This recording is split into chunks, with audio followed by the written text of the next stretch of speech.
Eu gostaria de ouvir suas opiniões sobre a venda a descoberto de ações e como tem sido sua experiência recente e ao longo da carreira com isso. A segunda pergunta é sobre como vocês montam uma posição em um ativo que identificaram. Usando a ação da USG como exemplo recente, acredito que a maior parte das suas ações foi comprada entre 14 e 15 dólares, mas agora pararam de comprar quando estava a 18 e 19 dólares.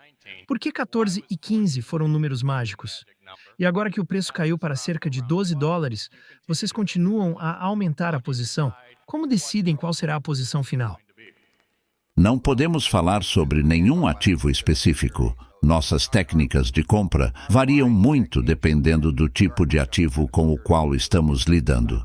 Às vezes, a aquisição de uma ação pode levar meses, enquanto em outras ocasiões pode ser feita rapidamente. Em certos casos, vale a pena pagar mais. A verdade é que nunca se sabe exatamente qual é a técnica certa enquanto está fazendo, mas usamos nosso melhor julgamento com base em compras passadas.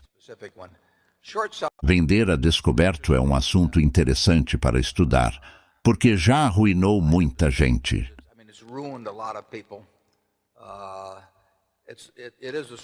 Há casos famosos, como o de Bobby Wilson com a Resorts International. Ele não faliu e até se deu bem depois. Mas vender a descoberto, onde sua perda é ilimitada, é bem diferente de comprar ações que você já pagou.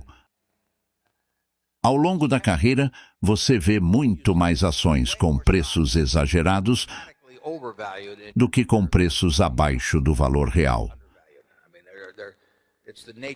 É da natureza dos mercados financeiros elevar o preço de certos ativos, que frequentemente são vendidos por 5 ou 10 vezes mais do que valem, e muito raramente por 20% ou 10% do seu valor. Por isso, você vê discrepâncias muito maiores entre preço e valor no lado da supervalorização. E aí você pode pensar que é mais fácil ganhar dinheiro vendendo a descoberto.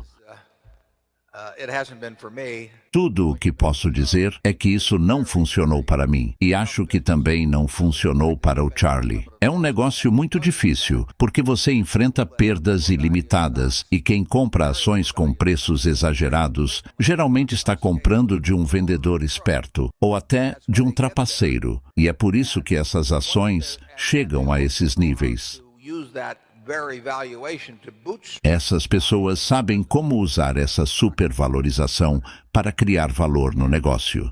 Se uma ação vale 10, mas é vendida a 100, é do interesse deles emitir mais ações. Na verdade, muitas promoções de ações funcionam como esquemas de pirâmide.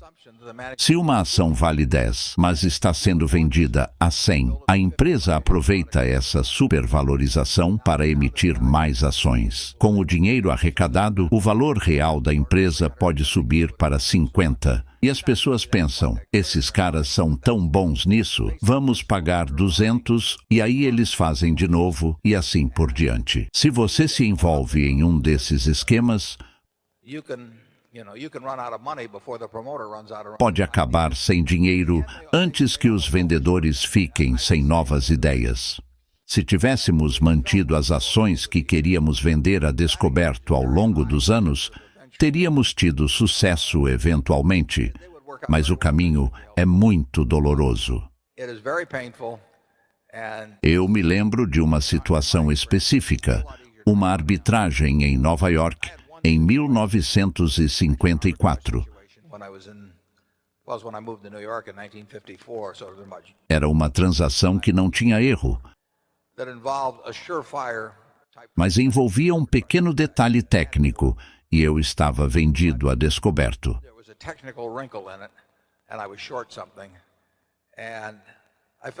Por um curto período de tempo, me senti como se tudo estivesse desmoronando. Foi uma experiência muito desagradável. Na minha opinião, não dá para ganhar muito dinheiro assim, porque você não pode se arriscar às grandes perdas que viriam se fizesse isso em larga escala. E você, Charlie? Bem, Ben Franklin disse que se você quer ser infeliz, basta pegar muito dinheiro emprestado, especialmente quando terá que pagar com algo incerto, como terras ou algo parecido. Da mesma forma, vender a descoberto algo que continua subindo, enquanto alguém divulga e impulsiona de forma duvidosa, ser forçado a colocar mais margem e tudo isso, acho simplesmente que não vale a pena ter tanta irritação na vida. Não é difícil ganhar dinheiro em outros lugares com menos dor de cabeça. Nunca funcionaria para o tamanho da Berkshire.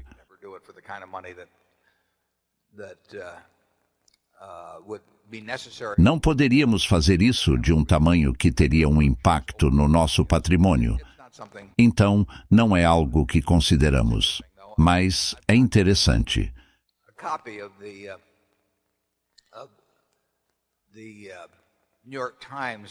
Tenho um exemplar do New York Times do dia do short squeeze da Northern Pacific. E esse foi um caso onde tinha dois lados opostos. Cada um tinha cerca de 50% da empresa. E quando duas pessoas possuem 50% de algo com ideias diferentes, pode ter certeza que vai ser interessante. Naquele dia, as ações subiram de 170 para $1.000 e estavam sendo vendidas à vista, porque era preciso ter as ações naquele dia.